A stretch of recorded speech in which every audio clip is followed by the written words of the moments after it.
Our speaker today is Dave Bennett, one of Virginia Beach IAN's board members, and we were really lucky to get him on the board because he comes to us with vast experience. He is himself a near-death experiencer, always a good start. He led an IAN's group in Central New York for many years. He professionally counsels other experiencers and performs energy healing. And he's written a book about his experience. And he will be a presenter at this year's National IAN's Conference, right? No. Close. Something like that. So please welcome Dave Bennett.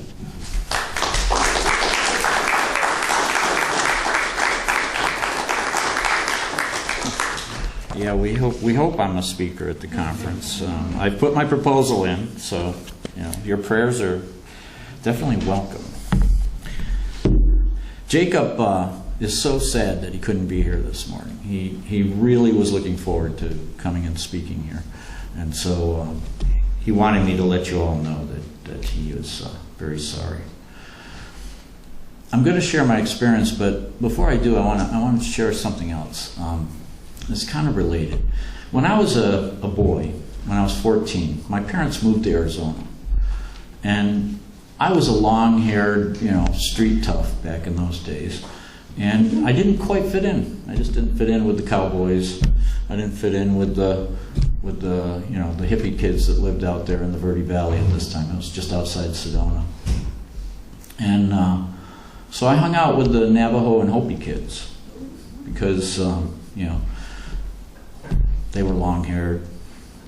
They were living a life. And but my life was really dysfunctional. My family was very dysfunctional at that time. And they just argued and argued and argued. And so I spent most of my time trying to escape them. So I spent most of my time at my friend's house. But their grandmothers kind of noticed this dysfunction in my life, and they kind of adopted me. And so at 14, they taught me how to find my sacred space, how to go within.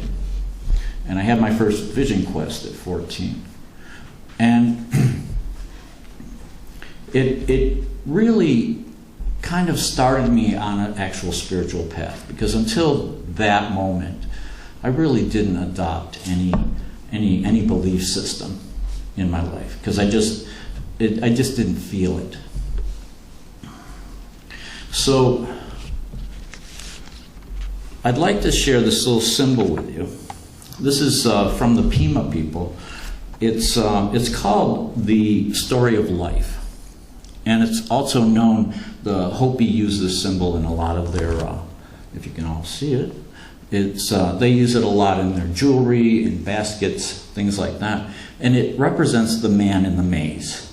And what it means is the man goes through life and encounters many twists and many turns. But these twists and turns give him strength and hopefully some wisdom, and increase his understanding. But as he nears the center, as he goes through the maze and he nears the center, he retreats to a small corner before he reaches the dark center, which represents the end of life, but the beginning of eternal life. The one thing the grandmothers taught me in the natural way of living is to pay attention to signs and symbols. And so all my life, I've been very aware of the symbols and the signs that come across my path.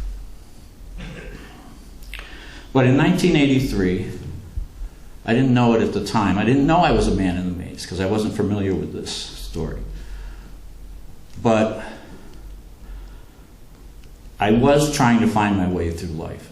And I was the chief engineer of a research vessel. And on a stormy night, I was in a boating accident 2 miles off the California coast in 25 to 30-foot seas. Our boat capsized. I was thrown into the water. And my body was just ravaged. It was tossed and turned like a rag doll.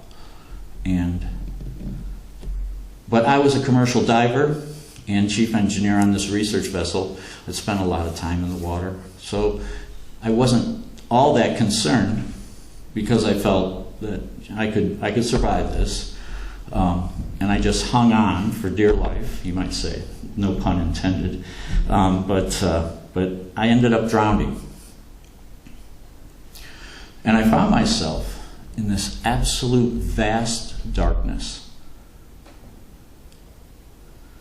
And in that darkness it just seemed infinite, but I didn't feel alone. I didn't feel alone. It was rich. It was fertile. It was comforting. I just died this violent death, and now I find myself in this calm, peaceful, supportive, it even felt supportive environment. But then I saw a light. We've all heard about the light. And I didn't go through a tunnel or anything like that, but I saw a light. It appeared at first like a pinprint, just a pin prick of light, and it started to grow, and it felt like I was moving toward it. As I got closer to the light, I started to feel these waves of love. And it was like it was just wrapping me in this warm embrace of love. Today, by the way, is my 36th anniversary of my near-death experience. It happened 36 years ago today. And I still get choked up thinking about that love. And as I got closer to the light looked like it was just millions upon millions of fragments of light. It was infinite. Just went on and on forever. And they were all moving, kind of dancing. And and the movement of all these fragments of light looked to be like it was of one mind. They were all in union together. Well, as I got closer, 3 fragments broke away and they came toward me and they started greeting me. And they were welcoming me home. They were welcoming me home. And I recognized them as family. Now, I told you I didn't really have my family was, I never really had a sense of family in life. But these light beings, I recognized them. I recognized them as my soul family. And eventually 12 of them came and greeted me, welcoming me back. And we moved further into the light together, and we started to experience a life review. And in the life review, I got to see everything in my life, not only from my perspective, but everyone I'd ever interacted with from their perspective. I got to see their anger, I got to see their frustration, I got to see their love. And so it was like my consciousness had fragmented into these multiple streams of consciousness, multiple streams of consciousness. And I was experiencing my life in its entirety over again. And I got to see things that, well, like I said, I was a brash young man. I was a street tough. And I did a few things I wasn't too proud of. And my soul family were in this experience with me, and they were experiencing it the same way I was. And so some of the unsavory parts of my life I wasn't too proud of, and I was a little ashamed that they had to experience this. But they just loved me. They just loved me and supported me. In fact, if anything, they were excited to be able to experience this part of my life.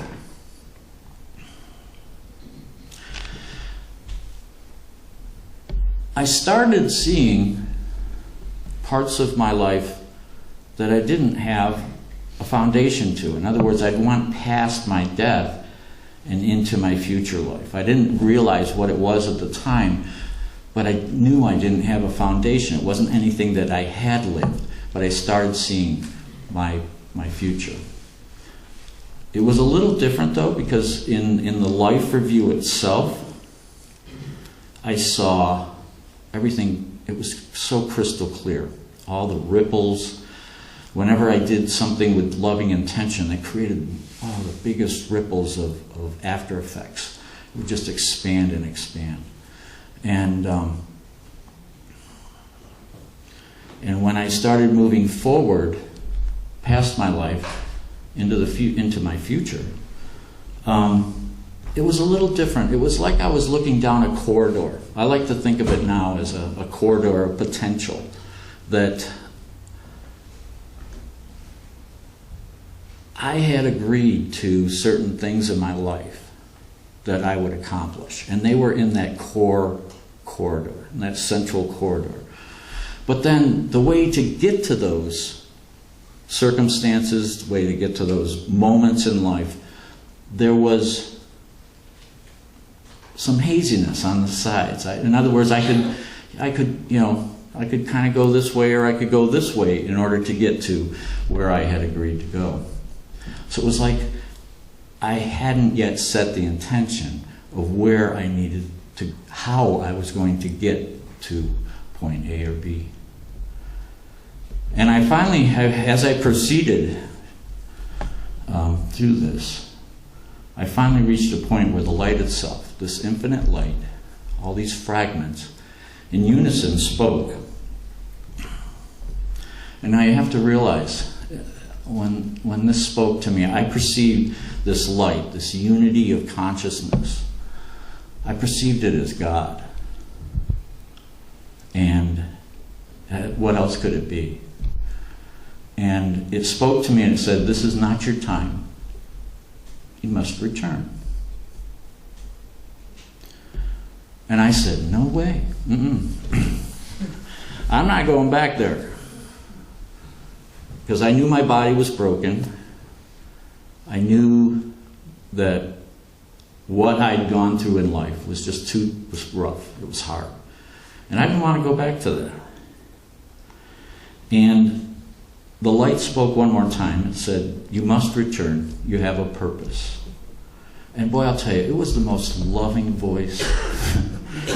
It just resonated. It had a parental kind of resonance to it. But when I heard that word, "you have a purpose," when I heard purpose, that just resonated through my being. And when you're in that light, and when you're in your light body, your consciousness is so much more. You're connected to everything that ever was and anything that ever will be. And so you have this expanded consciousness. And that word purpose, when it resonated through my being, I understood it. And it was so simple, and it was so efficient, that I couldn't do anything but accept it. And with that acceptance, I found myself back outside of my body, now observing my body in the ocean, still being tumbled and tossed. But fortunately, my body now had come close to some of the wreckage of the boat, and the bow line had wrapped itself around this arm. And another set of waves hit it and popped it up to the surface. And when it did, it cinched on this arm and pulled my body. And I'm watching this as my shoulder's dislocated, it pops this thumb out, and it pulls my body up to the surface. And I'm kind of observing this in awe, thinking, how is the enormity of me going to get in there? It just, so I was kind of just trying to, I'm an engineer, it just didn't compute to me, so I was trying to figure this out, how I'm going to get back into this body. And the body got tangled up. Now I'm up on the surface, and my body's all tangled up in this wreckage, and another set of waves comes and it pushes my body into thrust me very violently into the wreckage, and it pushed some of that salt water out of my lungs. And at the same moment, the three light beings that had greeted me had come with me, and they gave me a gentle push, and I came vibrating back into my body. I like to say that living is tough, or well, dying is tough, but living and coming back to life is even harder. That was a tough night. We were still a mile offshore, and we had to swim in from there. And I just died and come back to life. But there's a funny thing, when you're in that situation, you feel like you're half here and half there once you come back into your body. And you still have a sense of that expansiveness. But it dissipates. I had that for 3 days afterwards. But I also had a lot of phenomena at the time. I didn't know what else to call it. It wasn't anything I was used to. I suddenly was seeing auras. I didn't even know what that was at the time. I just called it life force energies. And when I would look at someone, when I looked in their eyes, I could see their light. I could see their fragment of light. And that was hard. It was really hard for me because I was an engineer. I saw things as black and white, and suddenly I had all this color thrust into my life, and I wanted my whole life back. It kind of scared me. I didn't know what to do with it. I didn't have anybody to talk to about it. I tried to share it with my wife. I had a bad reaction, and so I shut down for over 11 years. But one thing it did do, and there was some of it I could accept. I could accept that with that intense life review and that exposure to that love, I could suddenly accept who I was. I was 26, 27 years old at the time, and I could accept who I was. That was a pretty big thing for me. I knew I had work to do on myself, but I could accept this is who I am right here, right now. But I'm going to work on myself. I'm going to be a better person. And I could be tolerant of other people. That was a foreign concept up until that moment. I could be tolerant of other people and when they cross my path. Doesn't mean that I have to agree with maybe what's going on, but I could be tolerant that was their path, and I can go in my own direction, follow my own path. And also, I came to understand a truth that's deeper than factual truth that my old engineer brain used to love, but a truth that resonates whenever my heart hears it. My heart would sing when I hear my truth, my personal truth. So I took that and I lived with that for a while. And so I was still that man in the maze, but now I could reflect back on some of the wisdom that I gained in this experience. I had a second experience 11 years later, because I lived in isolation with my experience for 11 years. And I had a second experience that really showed me that I needed to step forward. I needed to start living what it is that I'd learned. Again, coming back to that symbol, you do those twists and turns, and if you don't grow, the twists and turns just get tighter and tighter. So I started what I called my quiet ministry. In other words, I didn't feel like I had to tell anybody about my near-death experience, but I could live by the edicts that I had learned in that experience. And that worked pretty well for me for quite a while. In fact, I started going to some summer conferences with a priesthood gathering group that I used to belong to. Well, I still belong to. And I met Ed McGaugh. I don't know if any of you know Ed. He's Eagle Man Ed McGaugh. He wrote Rainbow Tribe and a bunch of books. And I spent 2 summers with Ed. And he taught me to be a pipe holder.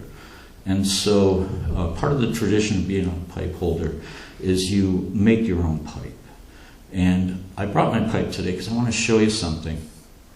is kind of related. You know, Spirit gives us these gifts once we start beginning to listen to Spirit. And I made my pipe, and then, you know, you have to make a pipe bag to keep your pipe in. So I asked Spirit to help me. I made my pipe, and I beaded this design on my pipe bag. All right. And so the next summer, I'm with Ed, and I said, Ed, I want to show you my new pipe and my new pipe bag that I made, you know, because we'd always been smoking his pipe. And he says, yeah. And he had a deep voice. David, good, let's do that. And so I pull out my pipe, and he goes, David, where did you get that symbol? Where did you get the beads and symbol for that? And I said, I asked Spirit, and Spirit gave me this design. I thought it was pretty cool. I said, I worked, you know, a week on this thing. and he said, do you know what that means? I go, no, I have no meaning. I have no understanding whatsoever. And he said, when you look at that, and you look at it from this perspective, you see teepees lined up. He said, and when you look away, the teepees are on the edge of a lake, and you're seeing the reflection of the teepees in the lake. He says it represents you standing on the edge of life and death. Awesome. It's like, thank you, Spirit. It was right at that moment when I was beginning really intense integration of my experience into my life.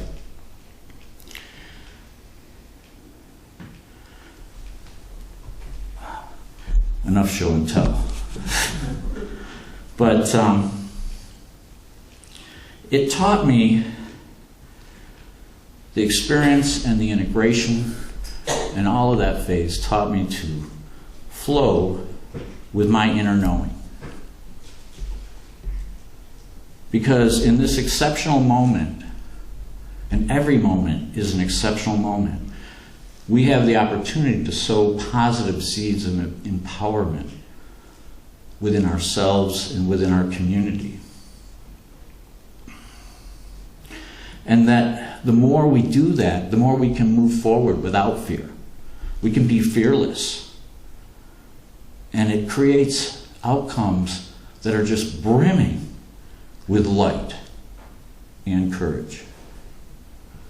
So, experiencers have been to the center of the maze.